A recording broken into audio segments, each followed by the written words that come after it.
మానసిక ఒత్తిడిని జయించు సహజయోగ ధ్యాన సభకు స్వాగతం. ఈ సభలో ధ్యానం ఎలా చెయ్యాలో నేర్చుకుందాం. సరళమైన, శ్రమలేని ఈ ప్రక్రియ శాంతిని, ప్రేమను, ఉపశమనాన్ని నిత్యం మనకు అందిస్తుంది.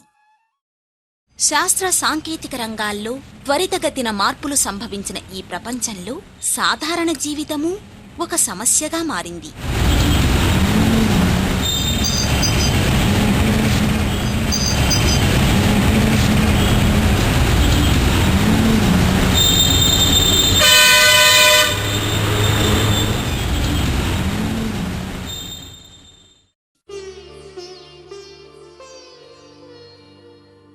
వ్యక్తిగత, కుటుంబ మనుగడల కోసం డబ్బు, హోదా, గెలుపు ఈ సమాజంలో తప్పనిసరి.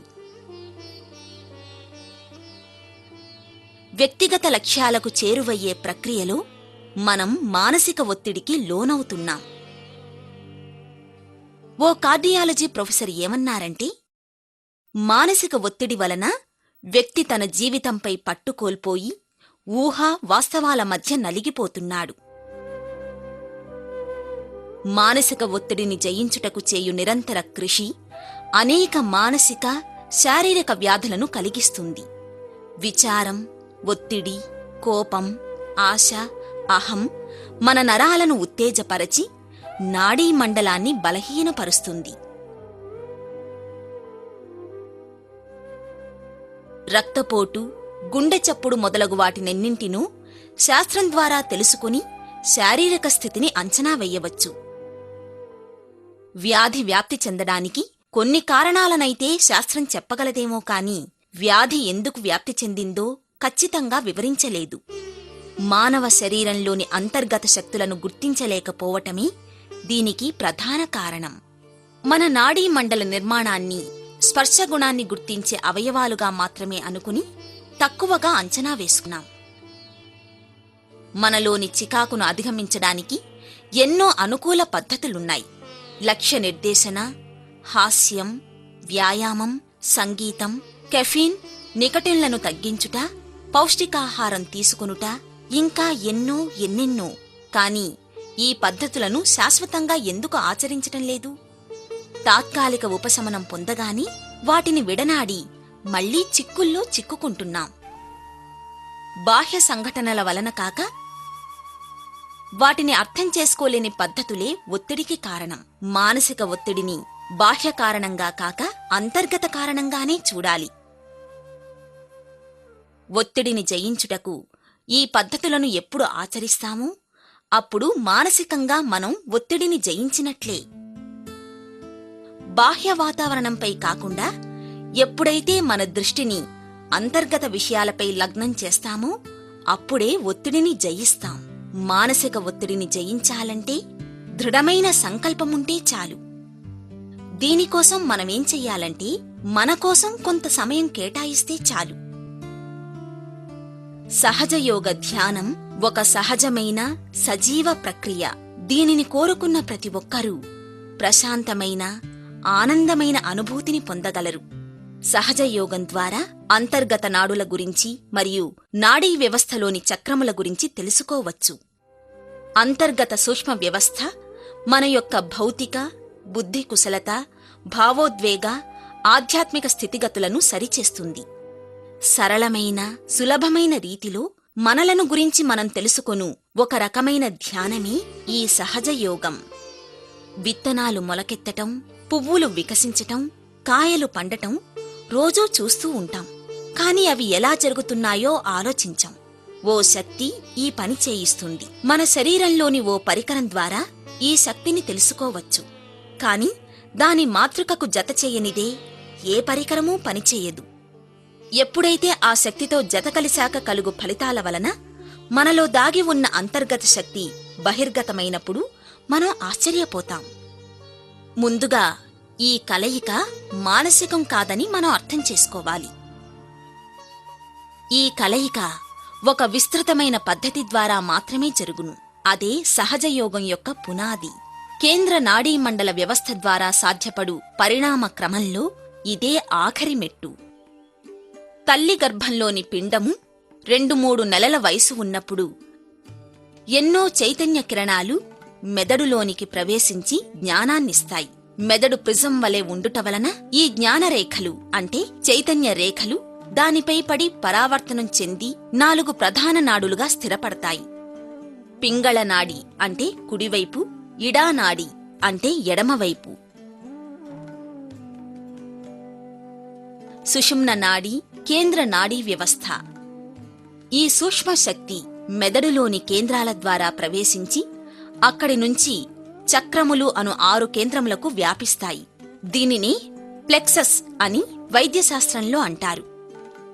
ఈ తరిగిన శక్తి ఆ తరువాత కుండలిని అని పిలువబడే వెన్నెముక చివరి భాగాన త్రికోణాకృతిలో ఉన్న సేక్రమ్ బోన్లో 3.5 చుట్లుగా చుట్టుకొని స్థిరపడుతుంది. ఈ జీవశక్తి ప్రాథమికంగా స్వయం పరిపాలన, స్వయం పునరుజ్జీవనం, అధిరోహణ శక్తులను కలిగి ఉంటుంది. ఈ జీవశక్తి స్వయం పరిపాలనా శక్తి ద్వారా తట్టుకొనగలదు, రక్షించగలదు. స్వయం పునర్జీవన శక్తి ద్వారా సమతుల్యత, అంతర్గత సామర్థ్యం పెరుగుతాయి. అధిరోహణ శక్తి ద్వారా మనసు, విద్యలను జయించి సామూహిక చేతనను పొందవచ్చు.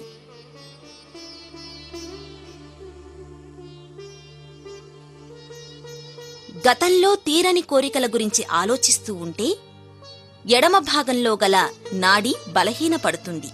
అలాగే ఓ వ్యక్తి నిత్యం పనిచేస్తూ ఏ విధమైన ఆనందాన్ని అనుభవించక గడిపితే అతని శరీరంలోని కుడి భాగంలో గల నాడి తీవ్ర ఒత్తిడికి గురవుతుంది. అటువంటి వ్యక్తులు అహంకారులుగా మారి ఎవ్వరి మాటా వినరు.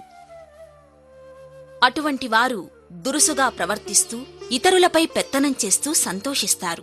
ఇటువంటి అనూహ్య పరిస్థితుల్లో మానసిక ఒత్తిడి పెరుగుతుంది. 7 శక్తి కేంద్రాలలో ప్రతిదీ పలు ఆధ్యాత్మిక లక్షణాలను కలిగి ఉంటుంది. కుండలిని ఎప్పుడైతే మేల్కొంటుందో ఈ లక్షణాలు బహిర్గతమై మన జీవితంలో వాటి ఉనికి తెలియచేస్తుంది. ఇలా నిత్యమూ ధ్యానం చేయుట వలన మనలో సృజనాత్మకత పెరిగి విశ్వాసం, అణకువ, ప్రేమ, జాలి, దయగలవారిగా మారుతాము. కుండలినిని మేల్కొలిపి శక్తి కేంద్రములను పనిచేయించుటయే ఈ ధ్యాన మార్గం యొక్క సరైన ప్రక్రియ. సహజయోగ ధ్యాన విధానాన్ని పరమపూజ్య శ్రీ మాతాజీ నిర్మలాదేవి కనుగొన్నారు. శ్రీ మాతాజీ 1923లో భారతదేశంలో జన్మించారు. మహాత్మాగాంధీ ఆశ్రమంలో కొన్నాళ్లు తన బాల్యాన్ని గడిపారు. ఆమె తల్లిదండ్రులు స్వాతంత్ర ఉద్యమం కోసం సర్వం ధారపోశారు. ఆమె కూడా చిన్న వయసులో స్వాతంత్రోద్యమ సందర్భంలో జైలుకు వెళ్లారు. మాననీయ శ్రీ పి. శ్రీవాస్తవ గారితో వివాహమయ్యాక చాలా కాలం ఇంగ్లాండ్లోనే ఉన్నారు. ఆమె భర్త అక్కడ మెరిటిన్ ఆర్గనైజేషన్లో ఉన్నతాధికారిగా పనిచేసేవారు. శ్రీ మాతాజీ 1970 మే నెలలో సెటిల్ సెంటర్ని ప్రారంభించి రెవల్యూషనరీ ప్రాసెస్లో ఉన్నత శిఖరాల్ని అందుకున్నారు. చరిత్రలోనే మొట్టమొదటిసారిగా మానవతావాదులలో స్పష్టమైన పరివర్తనను ఆమె సాధించారు. డాక్టర్ చదివిన ఈమె ఆత్మసాక్షాత్కారము అనే విధానం కుండలిని శక్తిని జాగృతం చేయుట ద్వారా విస్తృతపరిచారు. శాంతియుత జీవనం, ఆనందం, ఐకమత్యం, తద్వారా మానవ జీవన సార్థకత అన్నవి సహజయోగం యొక్క ఆశయం. ఈ అంతర్గత మార్పులే సమాజానికే కాక వ్యక్తిగతంగా కూడా లభిస్తాయి. అటువంటి స్వచ్ఛమైన మార్పు విశ్వవ్యాప్తంగా చోటు చేసుకుని వందలు వేల సంఖ్యలో సుమారు 100 దేశములకు పైగా ప్రజలు ఈ అనుభూతిని ఆస్వాదిస్తున్నారు. సహజయోగం అనుసరించుటకు ముందుగా ఆత్మసాక్షాత్కారం పొంది ప్రతిరోజూ ఉదయం 10 నిమిషాలు, సాయంత్రం 10 నిమిషాలు ధ్యానం చెయ్యాలి. ఏ నియమాలు లేవు, నిబంధనలు లేవు, వేటిని వదలనవసరం లేదు. డబ్బుతో సంబంధం లేదు. మన దినచర్యలో ఒక భాగంగా దీనిని ఆచరించవచ్చు. ఇది సరళం, సులభం, శాస్త్రీయమని నిరూపించవచ్చు. విశ్వవ్యాప్తంగా అనేక పరిశోధనా కేంద్రాలు కలిగి ఉన్నత విద్యనభ్యసించిన వైద్యులచే వాసిలో వైద్యశాల నడుపుచున్నారు. మందుల అవసరం లేకుండా శరీరంలోని నాడులను, చక్రములను క్రమపద్ధతిలో పెట్టి వ్యాధులను బాగుచేస్తారు. సహజ యోగంపై పరిశోధనలు సమర్పించి 2 వైద్యులు ఢిల్లీ యూనివర్సిటీ వారి నుండి ఎండీ పట్టా పొంది ఉన్నారు. నాలో మైగ్రేన్ ముందుగా సాధారణ తలనొప్పితో మొదలై ఆ తర్వాత విపరీతంగా వస్తుండేది. ఇక నేను భరించలేనేమో అన్నంత ఎక్కువగా ఉండేది. ఏ పని చేసుకోలేకపోయేదాన్ని. కింద పడుకొని నొప్పిపోయేంత వరకు అలాగే ఉండేదాన్ని.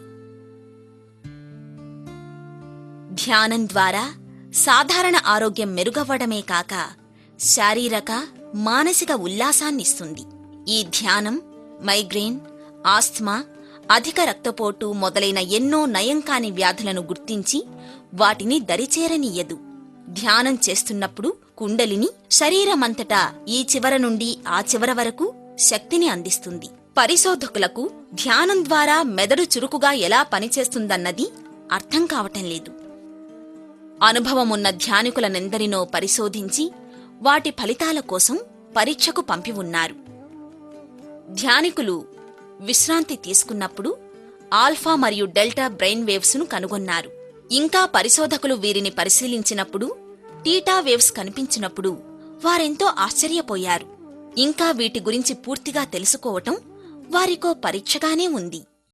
We actually saw the emergence of a well-organized pattern of theta wave activity. It suggests that meditation is not just relaxing or not just experiencing the alpha state, although it is very much that as well, but it is something above and beyond relaxation. And that is supported by our other research, which showed significant differences between the meditation group and the relaxation group. ఇంటి నుంచి బయటకు వెళ్ళినప్పుడు కానీ, తిరిగి వచ్చినప్పుడు కానీ, నిద్రపోయే ముందు కానీ ఒక్క 5 నిమిషాలు కళ్ళు మూసుకొని ధ్యానిస్తే ఎంతో ప్రశాంతంగా ఉంటుంది.